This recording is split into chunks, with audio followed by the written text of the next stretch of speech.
STM Transport Voyageurs, une nouvelle façon de voyager.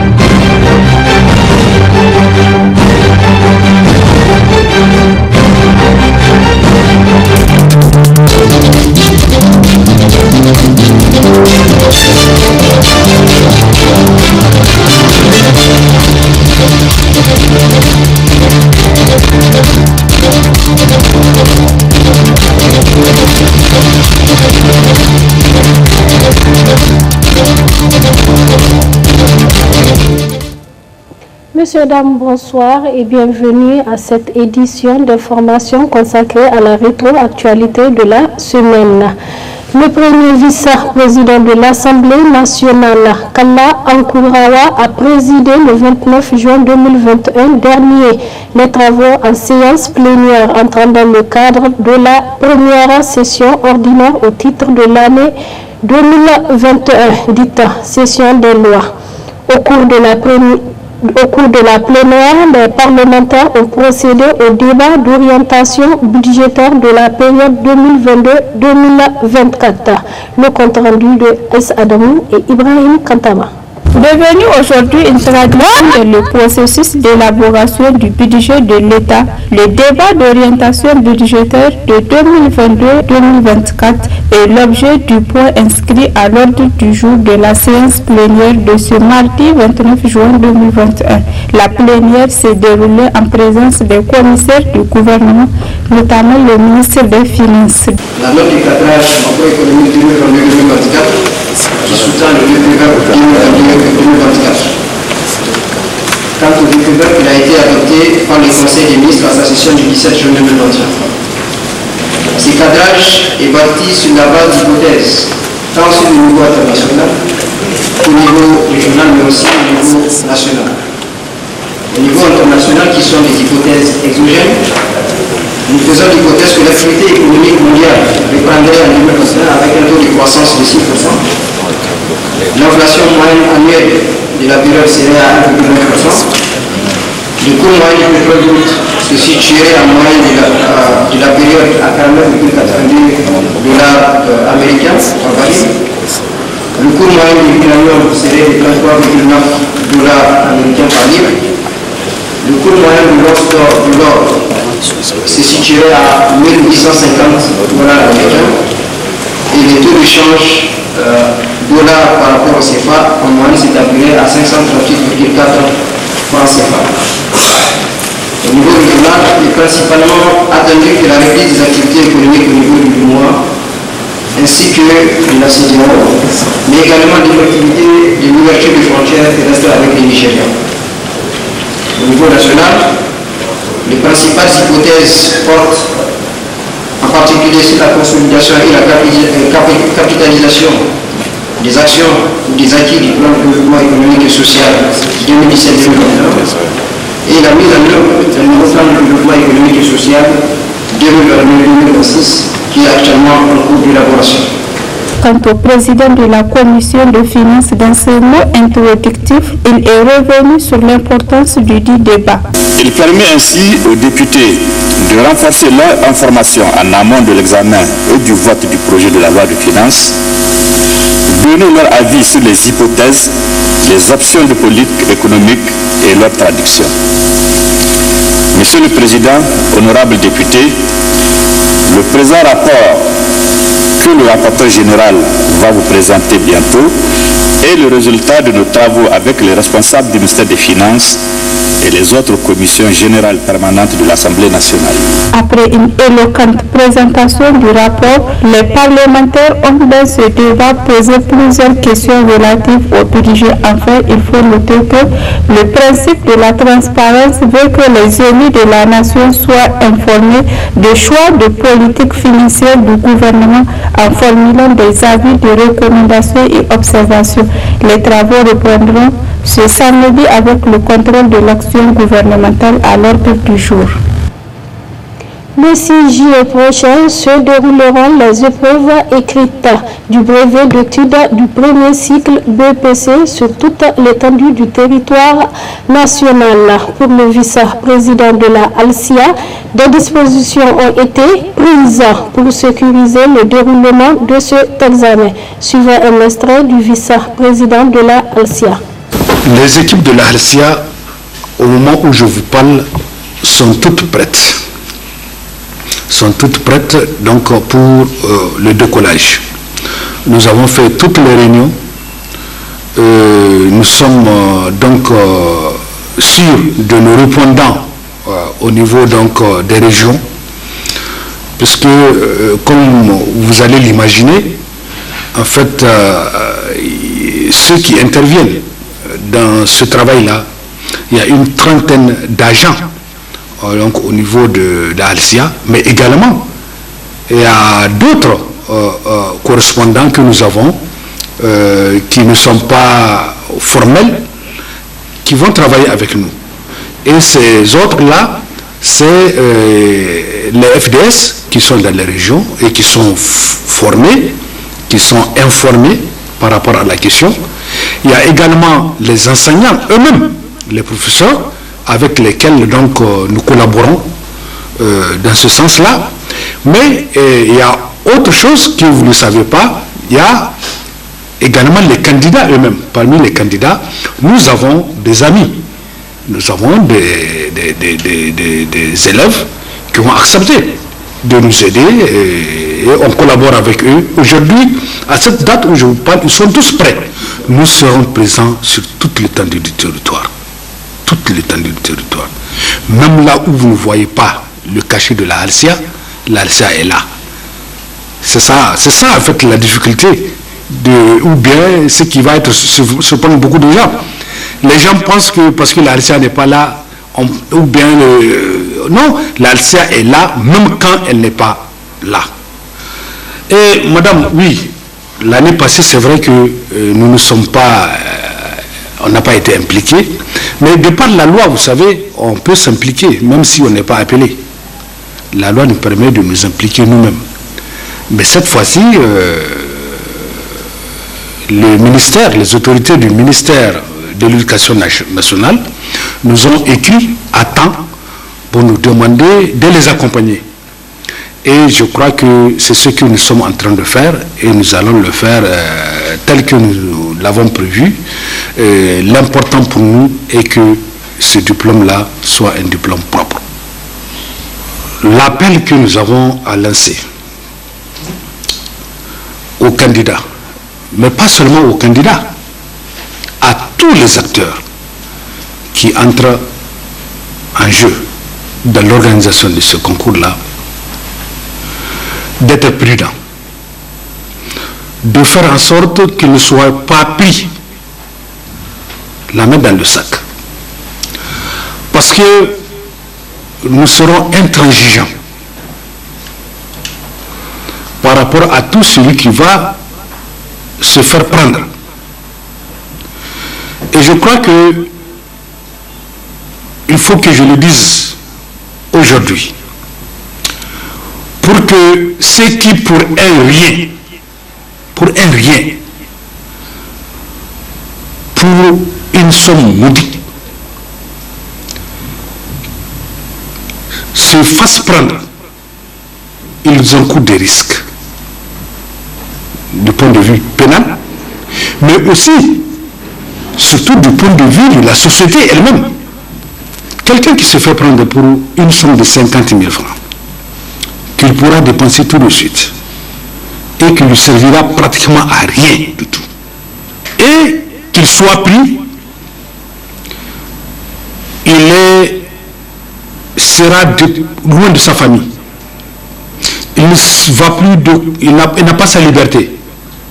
Et il laissera un mauvais héritage à ses enfants, à sa progéniture, parce que même 50 ans après, on parlera toujours que votre père a été arrêté, a été pris pour fraude dans le cadre de l'organisation d'un examen. Et je crois que ça va rester longtemps. Le Niger a lancé le mercredi dernier, 30 juin 2021, sa campagne de la deuxième dose du vaccin Covid-19. C'était en présence du secrétaire général adjoint du ministère de la Santé publique et des partenaires techniques. Le compte rendu de S. Adamo. Lancé le 29 mars 2021 à Niamey, puis dans tout le pays, les opérations de vaccination contre la COVID-19 et à sa deuxième dose, comme prévu, chacun recevra 2 doses pour réduire la transmission de l'infection dans la communauté.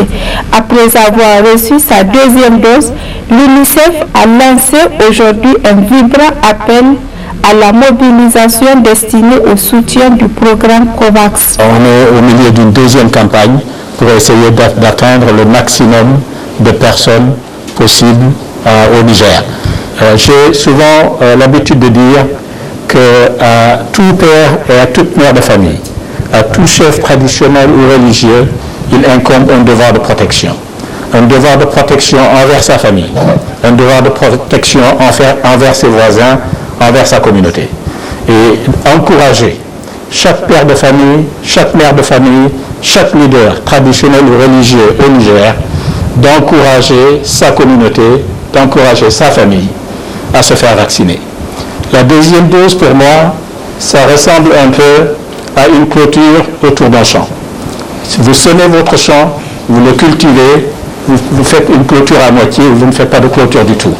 Vous cultivez pour les animaux. Vous n'allez pas récolter. Donc, prenons soin du fait que nous avons des cultures, nous avons une famille, nous avons des voisins, nous avons une communauté et un pays à protéger. Présent pour la circonstance, le secrétaire général adjoint du ministère de la Santé publique, représentant son ministère, n'est pas resté sans voix face à une partie de la population qui observe encore une méfiance à l'égard du vaccin. Aujourd'hui, nous sommes à notre deuxième campagne.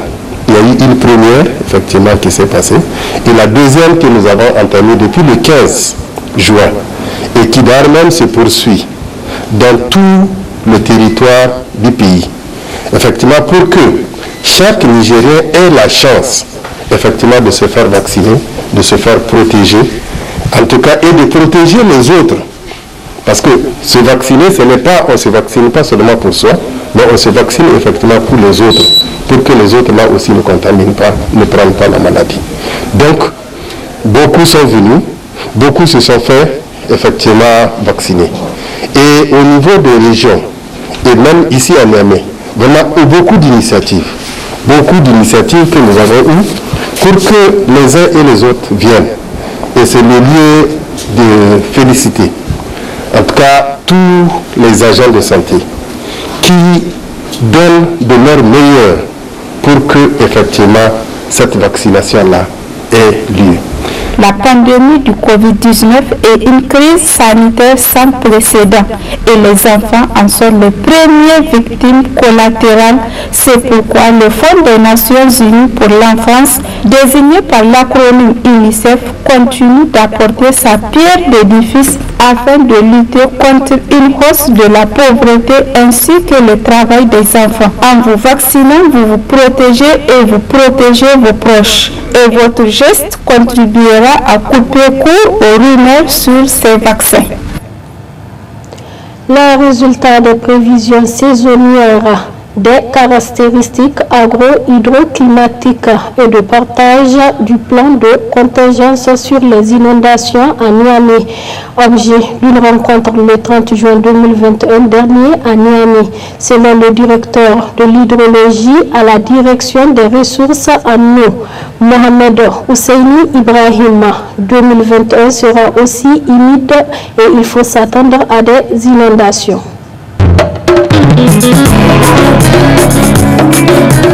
En termes vraiment de prévision, cette année également, les écoulements seront supérieurs. On aura une tendance comme celle de l'année passée. Donc avec de fortes probabilités, parce que je vous ai dit c'est des prévisions. Donc c'est-à-dire on évalue les chances pour que l'événement puisse arriver. Donc on a des probabilités qui sont supérieures à 45%. Nous on a eu des producteurs qu'on a tournés qui ont donné même des probabilités jusqu'à 90% pour que l'année soit supérieure à la moyenne, qui est la moyenne de référence, que l'année, les écoulements soient supérieurs. Donc il faut également s'attendre à des inondations, probablement cette année. Mais comme je dis, c'est des prévisions, c'est des probabilités. Effectivement, il y a des mesures. Vous savez, en 2020, on a tiré des leçons et le gouvernement a tiré des leçons. Et déjà, le gouvernement a pris cette année des mesures, notamment pour réhabiliter les brèches au niveau des digues. Donc, si vous partez, vous allez voir qu'il y a l'ONAHA qui est en train de travailler, qui a colmaté toutes les brèches là au niveau des digues, qui est en train de rehausser les digues de protection au niveau du fleuve. Donc, je crois qu'il y a des mesures qui sont en train d'être prises. Et puis, parmi ces mesures-là, bien sûr, il y a d'autres qu'il faudrait ajouter. C'est-à-dire, il faut qu'on continue sur la sensibilisation des populations. Il faut que les populations quittent les lits des cours d'eau. Parce qu'il y a jusqu'à présent des gens qui sont situés sur les lits de cours d'eau. Il faut que certaines personnes arrêtent de creuser des brèches au niveau des digues. Et tout ça, vous voyez, c'est lié souvent à l'incivisme aussi.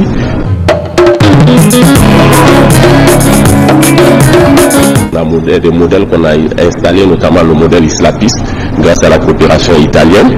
Donc c'est un modèle hydrologique que dès que les eaux nous viennent depuis la frontière du Burkina, parce que les inondations sont liées aux précipitations qui tombent dans la partie sud-ouest du Niger et les eaux qui nous viennent également du Burkina. À cette période, qu'on appelle la crue burkinabé ou la crue locale, on suit tout ça au niveau du service hydrologique et à chaque moment opportun, on essaie d'informer les autorités et puis les populations, les maires, les communes de la situation qui prévaut et qui va advenir, des prévisions pour qu'ils puissent prendre les dispositions. Et notamment en 2020, ce modèle, le Islapis, il a vraiment joué un rôle qui a permis de diminuer les dégâts, notamment au niveau de la Seba et même au niveau de Niamey, parce qu'il nous alertait déjà pour nous dire qu'en fait, à telle date ou à telle heure, les niveaux vont augmenter, vont continuer de monter à Niamey. Nous, on a prévenu pour que les dispositions puissent être prises pour éviter des dégâts.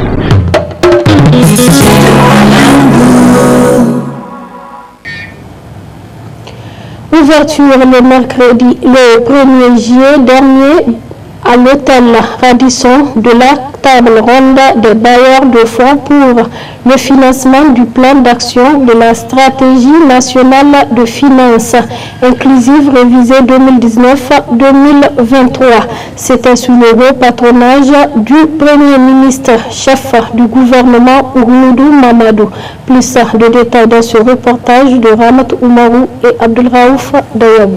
Organisé par le gouvernement du Niger à travers le ministère des Finances en collaboration avec la Banque mondiale, cette cérémonie d'ouverture de la table ronde des bailleurs de fonds pour le financement du plan d'action de la stratégie nationale de finances inclusive révisée 2019-2023 a pour objectif d'améliorer l'inclusion financière au Niger, de présenter la stratégie nationale de finances inclusive et discuter sur l'appui des fonds qui concourent à sa mise en œuvre et des potentiels appuis dans les prochaines années, de présenter les résultats des projets et programmes d'inclusion financière des partenaires au développement et de l'État. L'objectif de cette stratégie est d'améliorer les conditions de vie des populations vulnérables au Niger, notamment les femmes et les jeunes, ainsi que le monde rural, grâce à un accès élargi aux services financiers, en particulier le crédit et les moyens de paiement. L'accès aux services financiers est aujourd'hui reconnu comme une solution appropriée pour combattre la pauvreté en milieu rural comme en milieu urbain défavorisé. Le Niger, c'est une population estimée à 22,6 millions d'habitants en 2020. La demande potentielle de services financiers est d'environ 11 millions de personnes. Cependant, seulement 2,6 millions de Nigériens ont recours aux services financiers. Environ 8,5 millions plutôt de personnes, soit 77% de la population active n'a pas accès aux services financiers, les femmes et les jeunes en milieu rural étant les plus concernés par cette vulnérabilité. Après avoir salué l'initiative de la stratégie nationale de finances inclusive au Niger, la représentante présidente de la Banque mondiale explique l'importance de l'inclusion financière au Niger. Au vu des retombées positives qu'apporte une forte inclusion sur l'économie nationale, il est crucial que nous y accordions plus d'importance. Au niveau macroéconomique, l'inclusion financière est un catalyseur pour le développement du secteur privé, principalement des PME, un catalyseur pour l'amélioration de la productivité du secteur agricole et des entreprises en général, un puissant levier pour mobiliser des ressources internes qui permet aux institutions financières de jouer un rôle plus important dans le financement de l'économie et de réduire la pression budgétaire des États. Au niveau microéconomique, l'accès aux services d'épargne et de crédit apporte un mieux-être aux ménages et permet d'améliorer la résilience face aux aléas de la vie. Le Premier ministre affirme que la présence des partenaires est un signal fort pour l'engagement à œuvrer pour le bien-être de la population ainsi qu'à une croissance économique davantage inclusive au Niger. La cérémonie qui nous réunit aujourd'hui est consacrée à la table ronde pour le financement de la stratégie nationale de finances inclusives révisée, qui est un cadre de concertation entre le gouvernement et ses partenaires au développement, visant à le soutenir dans la mobilisation des ressources prévues pour la mise en œuvre du plan d'action de la dite stratégie. Au regard de la qualité de l'audience et des thèmes à débattre, je ne doute point que de vos échanges sortiront des propositions pertinentes qui permettront d'apprécier les avantages et les risques, mais surtout de nouvelles pistes de solutions pour une digitalisation accrue, aux risques maîtrisés des paiements et processus des administrations publiques, des institutions financières et des entreprises du secteur privé, ainsi que le développement de la microfinance et l'amélioration du financement de l'agriculture. Notons que cette conférence qui a rassemblé tous les acteurs clés de l'inclusion financière sera animée par des agents de différentes institutions financières de la sous-région. Conférence débat au siège de Rotap de Niamey organisée par le réseau nigérien anticorruption RENAC. C'était en présence de plusieurs organisateurs de la société civile. Compte rendu Alou Massani et Ibrahim Kantama.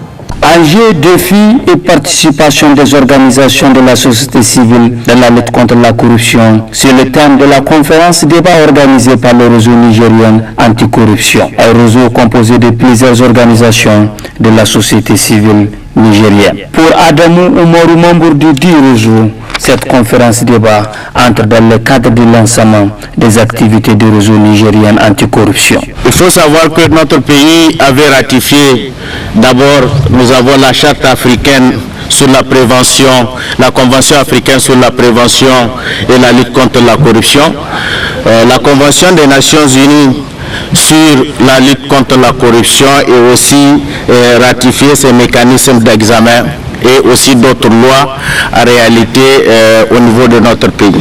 Donc, nous savons tous que la corruption en réalité est une menace, donc ça nécessite une synergie d'action au niveau des organisations que nous sommes. Pour nous, en tant que réseau, nous nous sommes dit et s'est fixé des objectifs pour les 3 prochaines années qui sont entre autres dans un premier temps la mobilisation des citoyens dans le cadre de la lutte contre la corruption, en plus promouvoir une éducation civique et citoyenne, mobiliser surtout les organisations pour une gouvernance juste et équitable, lutter contre une injustice fiscale, renforcer en même temps la capacité des organisations dont nous sommes membres. Il s'agit pour nous aussi de nous mobiliser surtout et mobiliser les autres organisations pour la mise en place des mécanismes de gouvernement ouvert au Niger, conformément au principe de partenariat mondial pour un gouvernement ouvert, de promouvoir la bonne gouvernance et lutter contre l'injustice sociale. Dans sa communication, l'éminent conférencier enseignant-chercheur au département de psychologie de la faculté de lettres et sciences humaines de l'université Abdou Diouf de Niamey, celui-ci s'est apaisanti sur les enjeux et les grands défis des pratiques de la corruption dans notre société. L'avantage financier, tout le monde sait que la corruption a un aspect financier qui est toujours vu et étudié d'ailleurs parce que c'est la face la plus remarquable de la corruption, la face quantifiable de la corruption. Elle a plutôt un enjeu psychologique parfois, parce que les gens corrompent pour se faire plaisir psychologiquement. On émet l'acte de corruption parfois pour se faire plaisir ou plaire à autrui. Cette dimension, elle n'est pas très souvent étudiée, elle n'est pas très souvent prise en compte, parce que ce qui alarme le monde entier par rapport à la corruption, c'est les coûts exorbitants, le nombre de milliards que ça fait perdre au monde entier et aux pays et aux différentes nations. Pour Nicole Zodi, coordinateur du mouvement Tournons la page membre du réseau nigérien anticorruption, cette conférence débat a permis aux membres du réseau de mieux comprendre cette question qui gangrène notre société. Combattre la corruption veut dire, premièrement, dénoncer ce qui se passe. Deuxièmement, intenter ce que nous appelons les procès stratégiques par rapport à la corruption. Aujourd'hui, on n'a pas besoin de regarder autour de nous. La corruption est visible à nos yeux. Nous savons très bien que les fonctionnaires de l'État, que nous connaissons leur salaire, qui se retrouvent avec des maisons à étage, des immeubles. Donc c'est pour vous dire que la corruption, nous n'avons pas besoin de chercher loin, c'est à côté de nous. Mais comment combattre, que faire? C'est de saisir les juridictions, c'est de dénoncer et faire le lobbying nécessaire et le plaidoyer nécessaire que les autorités en charge de la gestion de ce pays-là puissent prendre des dispositions pour endiguer ce fléau. Parce que ce fléau fait en sorte que notre pays n'arrive pas à décoller. Nous sommes toujours derniers en indice de développement parce que la corruption y est, parce que le détournement des deniers publics y est. Donc ensemble, nous pouvons effectivement combattre ce fléau-là avec tout le monde, avec tous les acteurs qui luttent contre la corruption. Il faut noter que le réseau nigérien anticorruption se fixe plusieurs objectifs sur la question de la corruption au Niger. Ouverture hier matin à l'hôtel de ville de Niamey de la première session extraordinaire du Conseil de ville de Niamey pour l'année 2021. Une session au cours de laquelle un protocole d'accord entre la ville de Niamey et le consortium YKMMY Finance Holding a été signé sur 5 projets de loi que je vous invite à découvrir dans ce reportage signé Rali Hassani et Abdul Nasser Abdou. Dans le souci de satisfaire un certain nombre de besoins des populations, les autorités de la ville de Niamey conjuguent leurs efforts avec leurs partenaires. C'est dans ce cadre qu'à l'occasion de cette première session extraordinaire, la ville se propose de signer un protocole d'accord avec des partenaires marocains, notamment le consortium Yumi Finance Holding sur 5 projets importants. La signature du protocole d'accord entre la ville de Niamey et le consortium Yumi Finance Holding sur les projets ci-après. Ville nouvelle de Niamey, Niamey Smart City River Marina, lampadaire solaire au Niger, complexe agro-industriel intégré, nouveau pôle industriel. Nous vous avons saisi pour débattre sur un ensemble de 5 projets devant intervenir sur le territoire de la ville de Niamey et ayant une importance avérée. Au nom d'un triple principe, celui de la transparence dans la gestion des affaires locales, qui n'est pas une simple vue de l'esprit pour nous, de la collégialité du conseil de ville dans les prises de décision et de la continuité de l'administration, nous avons jugé opportun et obligatoire de saisir l'organe délibérant pour qu'ensemble, nous décidions de la suite à donner quant à la mise en œuvre des projets objets de la présente session extraordinaire. Tous ces projets ont été adoptés à l'unanimité des membres du Conseil présents, ce dont se réjouissent les autorités de la ville de Niamey. Les 5 projets objets de la présente session extraordinaire boosteront significativement le quotidien de bon nombre de nos concitoyens s'ils venaient par bonheur à être concrétisés. Nous prions Allah, le Tout-Puissant, le Tout-Miséricordieux, pour qu'il fasse que ces projets se réalisent.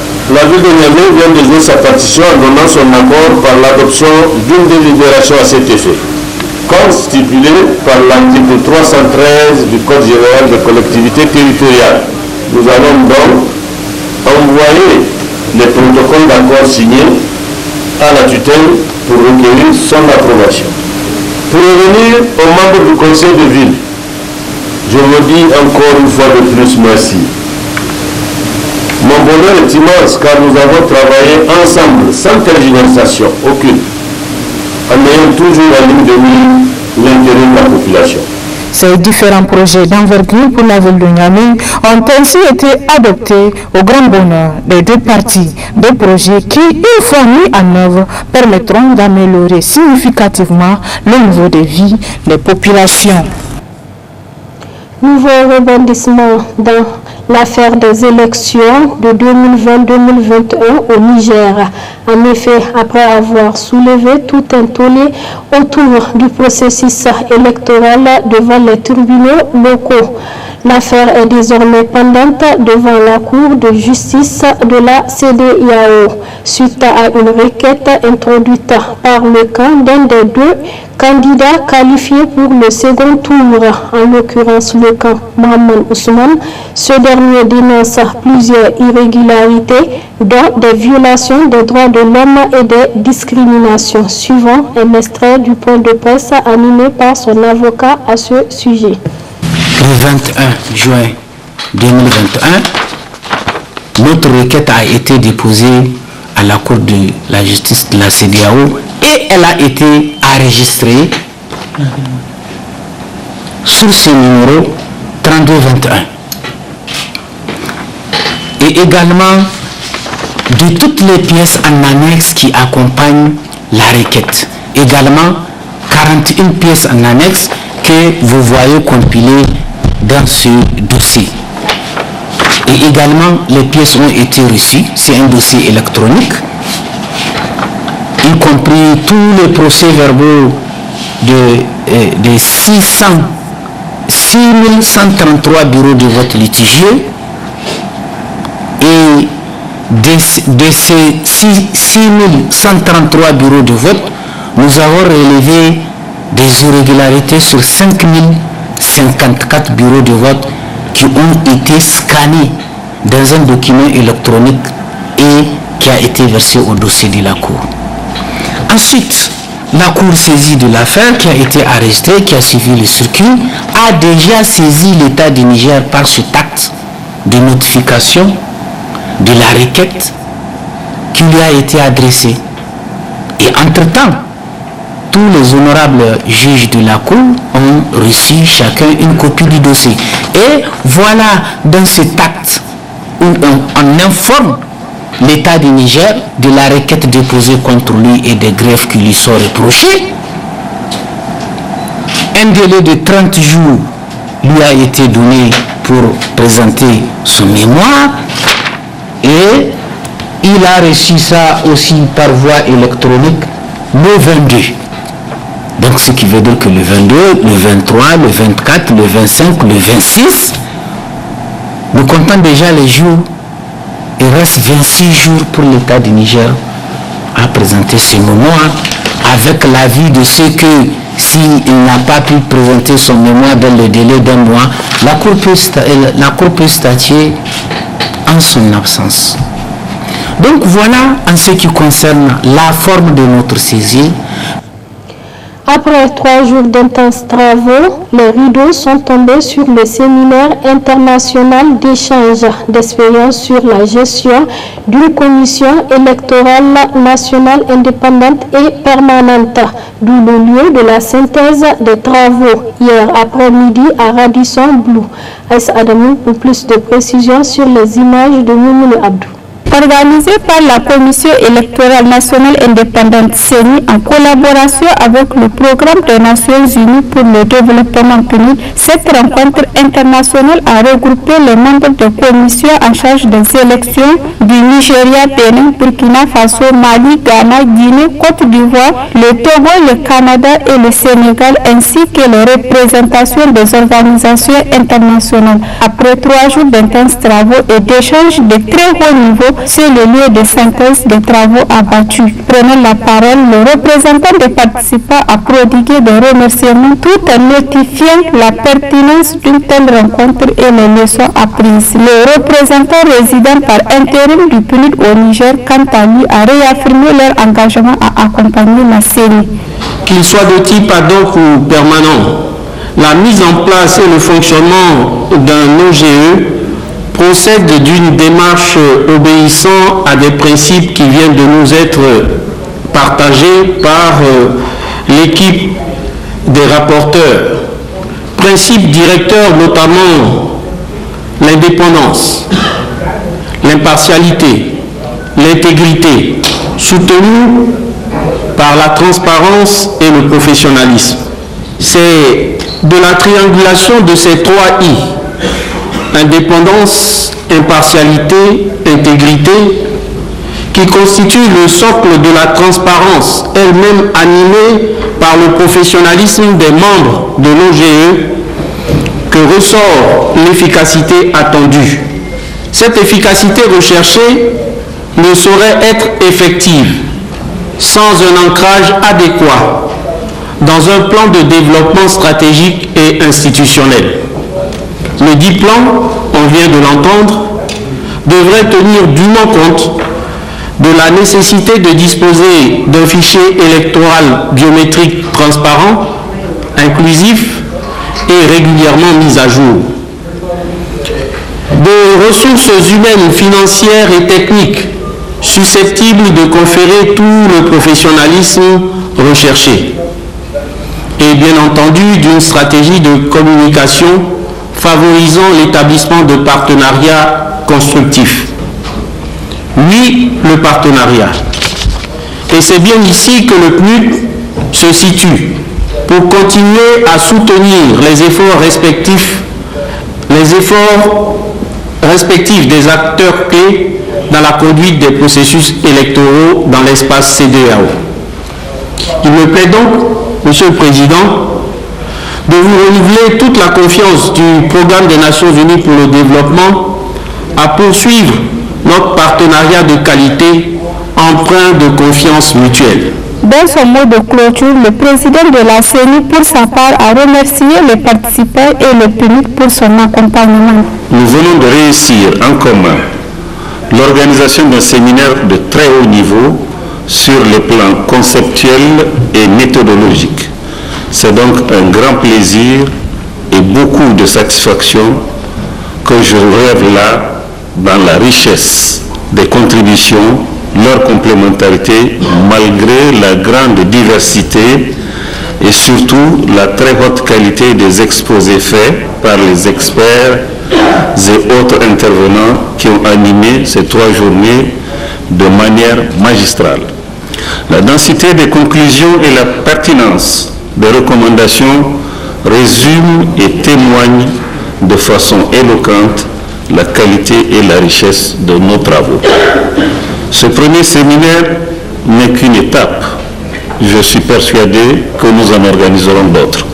Je souhaite pour ma part remercier au nom de la CENI tous les participants ici réunis pour la qualité de leur réflexion, pour avoir investi dans cette expérience beaucoup de temps et beaucoup de leurs ressources. Ce séminaire international d'échange d'expériences sur la gestion d'une commission électorale nationale indépendante permanente a permis sans nul doute aux participants de cerner les exigences de passage d'une CENI ad hoc à une CENI permanente.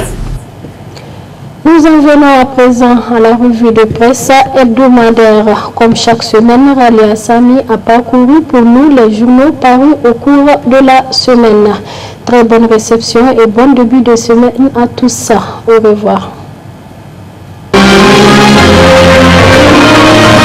rédaction officielle sur le report du BPC, le verre et dans le fruit a constitué un des titres à la une du journal L'Actualité.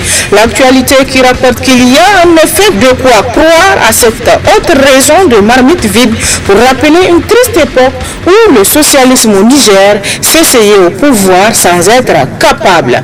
Le manque d'argent, pour beaucoup d'observateurs, peut expliquer ce report du BPC. Alors que pour avoir une session du bac sans problème, la nouvelle agence chargée de son organisation appelait depuis 2 mois à payer les reliquats des corrections de 2019 puis de 2020.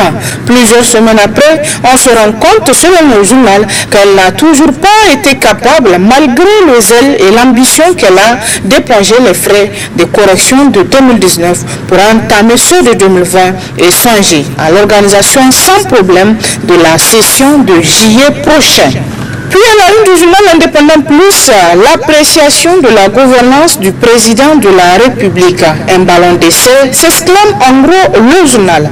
Depuis l'élection du président de la République, Mohamed Bazoum, les acteurs à peine relevés de leur débâcle politique ont une trouvaille. S'aligner sur les actes posés par le président de la République en matière de gouvernance. À quelle fin se demande le journal pour qui la stratégie est vite démasquée. Derrière ce semblant d'amour envers le président de la République se cache le dessein de tirer une probable faille du parti nigérien pour la démocratie et le socialisme PNDS Tareya, nous apprend le journal. Dans sa trouvaille, le journal écrit que l'opposition, à travers ses internautes et autres personnes acquises pour sa cause, tente de manipuler les esprits faibles à travers sa communication tendant à montrer la différence entre la gouvernance passée qu'elle juge mauvaise et celle en cours.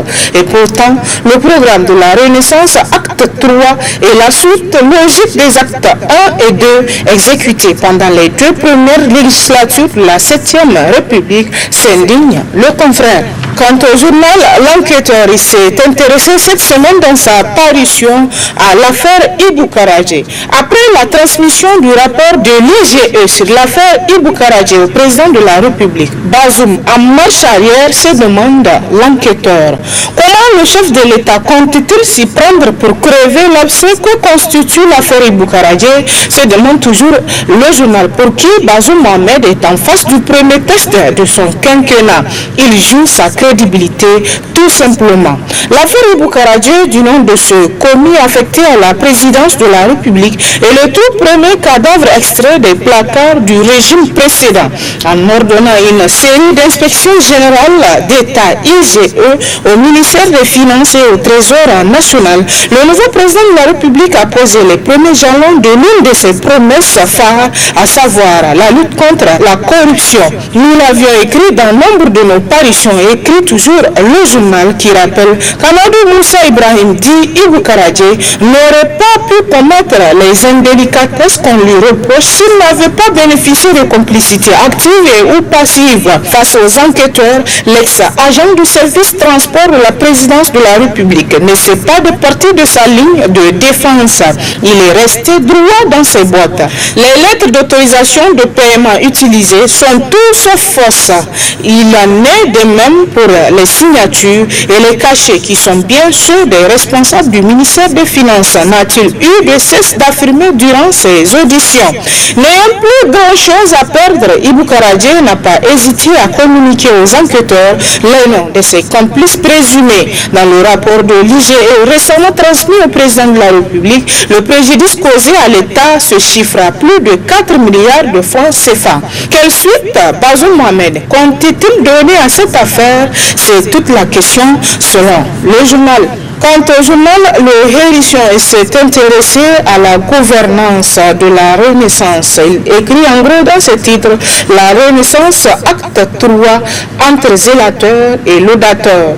Entre ces délateurs d'hier devenus zélateurs aujourd'hui, piètre manipulateur des consciences et ces laudateurs mordus perdus dans la compréhension de sa définition, la continuité fait son bout de chemin, loin des illusions, au grand bonheur de ceux qui ont cru avec foi et sincérité à l'effet Mohamed Bazoum.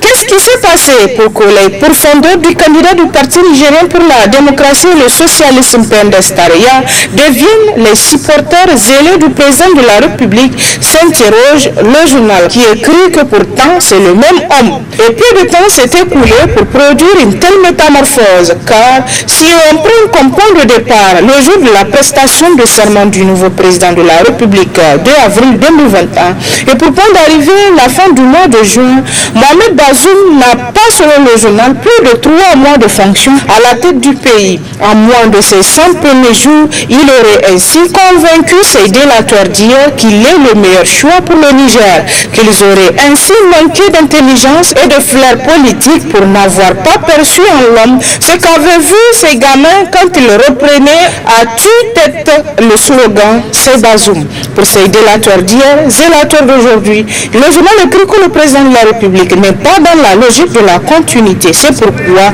il est à saluer, son prédécesseur étant selon eux le plus mauvais président de l'histoire politique du Niger. Pour corroborer leurs critiques, ils partent à piocher dans les affaires sulfureuses des 10 ans du régime précédent en inventant bien d'autres et appelant le dauphin à guillotiner le mentor. Oublie-t-il seulement qu'avant d'être élu de son peuple, Mohamed Bazoum était d'abord le choix de l'ancien président Issoufou et de son parti politique, s'interroge le journal. Compagnon politique de plus de 30 ans avec lequel il a placé les fondements du Parti socialiste nigérien, la plus grande formation politique du moment, qui parmi les terriens bien sûr, mieux qu'Issoufou Mamadou connaît Mohamed Bazoum, ses défauts et ses qualités, s'interroge toujours le journal, pour qui, en optant pour le bédouin de Tesker pour lui succéder à la tête du pays, l'ancien président savait pertinemment qu'il allait assurer la continuité, écrit toujours le journal. Puis en matière de lutte contre la corruption, le monde d'aujourd'hui écrit à sa une: le président Bazoum Mohamed peut avoir le courage d'annuler des marchés conclus sous Issoufou. Mais, et l'argent volé à l'État, s'interroge le confrère qui se demande pourquoi Bazoum est-il en mesure d'annuler des marchés sans être capable de récupérer l'argent pris à l'État dans des affaires scabreuses de toutes sortes. Il ne peut pas prétendre l'ignorer. À ce jour, il n'a soulevé que de la poussière, estiment certains qui se disent jusqu'ici non convaincus de la bonne foi du président actuel. Pour eux, et ils sont nombreux, écrit le journal, entre Issoufou et Bazoum, c'est bonnet blanc, blanc bonnet. Il n'y a pas de différence fondamentale et la gouvernance faite de sur place de ce dernier le prouve amplement. Ce marché d'acquisition du Est 312 Tucano, dont il a été récemment question, n'a-t-il jamais existé, s'interroge le journal, qui écrit à sa une toujours les Nigériens. Le Niger et Bazoum, un feuilleton en 3 épisodes. Lutte contre la corruption toujours. La Halcia vient les bouchées doublées. Écrit à sa une la roue de l'histoire qui nous rapporte que plus d'1 milliard a été recouvré en quelques jours. De toute évidence, la haute autorité de lutte contre la corruption et les infractions assimilées à Halcia a pris très au sérieux les consignes du président de la République relativement à la lutte contre la corruption et le détournement des deniers publics. Elle veut respecter à la lettre la mission que vient de lui confier le président de la République Bazoum Mohamed lors de la rencontre du 4 juin 2021. Le président de la dite institution, Goussman Abdraman, et ses collègues ont pris à bras le corps cet important chantier attendu vivement du grand public. Plus de 3000 contribuables en situation irrégulière ont été identifiés, dont plus de 200 sociétés détenant l'essentiel de l'enveloppe des 234 milliards recherchés par la Halcia. On retrouve ainsi prioritairement à la tête de cette liste des sociétés étrangères ayant accumulé de gros montants et qui rechignent à mettre l'État dans ses droits, nous apprend toujours à sa une le journal. C'est le cas par exemple de la Soraz avec 49 milliards de francs CFA, de la Cominac avec 10 milliards, de la société chinoise qui a construit la centrale de Gorubanda avec 12 milliards et la société turque Soma avec plus de 5 milliards pour ne citer que celle-ci. Puis à la une de la lettre des citoyens, le conseil de Maman Ousmane à la Cour de justice de la CEDEAO. Un coup d'épée dans l'eau, s'exclame en gros le confrère. Le samedi 26 juin 2021, le conseil du candidat malheureux Maman Ousmane aux élections présidentielles second tour du 21 février 2021, maître Lirwana Abdraman était sur les médias. Objectif, informer l'opinion publique nationale et internationale à travers un point de presse de la saisine de la Cour de justice de la CEDEAO qu'il avait faite au siège de la dite cour à Abuja afin que cette dernière statue sur ce qu'il a appelé le contentieux électoral du scrutin présidentiel du 21 février 2021. Après les différents recours introduits auprès de la Cour constitutionnelle sans en gagner aucun, Maître Lirwana Abdraman a décidé cette fois-ci de saisir la Cour de justice de la CEDEAO afin que celle-ci statue sur un prétendu contentieux électoral né des élections présidentielles second tour du 21 février 2021. La sortie médiatique du conseil de Maman Ousmane, il faut le dire, a choqué plus d'un Nigérien tant le militantisme et la haine qui animait Maître Lirwana était à peine voilé. Et au-delà, le journal estime que les Nigériens, dans leur écrasante majorité, avaient perçu cette action de saisine de la Cour de CEDEAO d'Abuja comme une insulte à l'endroit de nos institutions chargées d'organiser et de valider les élections et une mise en scène ridicule et pitoyable qui n'honore ni la classe politique nigérienne ni ses principaux acteurs parce qu'elle donne une image vulgaire et ridicule de notre démocratie. Puis actualité officielle pour finir, la nation rapporte à sa une la visite du président de la République dans la région de Difa.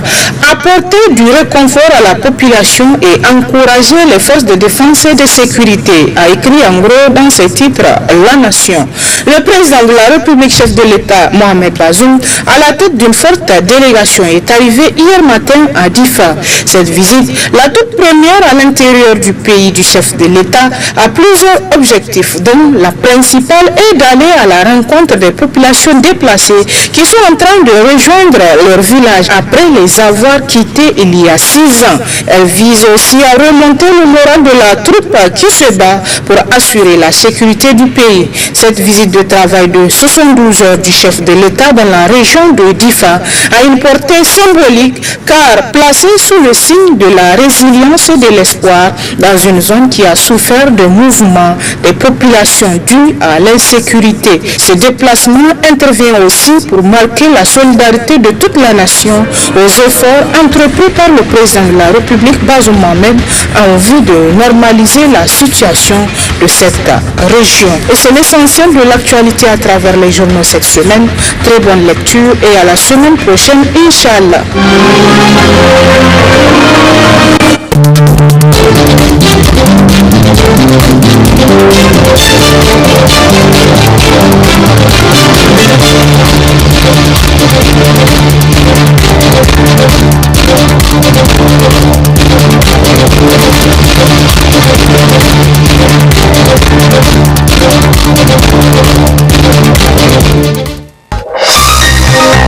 Ce journal vous a été présenté par STM Transport Voyageurs.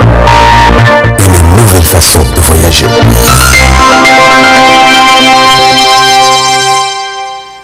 Kai, wai kuna da labarin Niger Post kamar yadda ta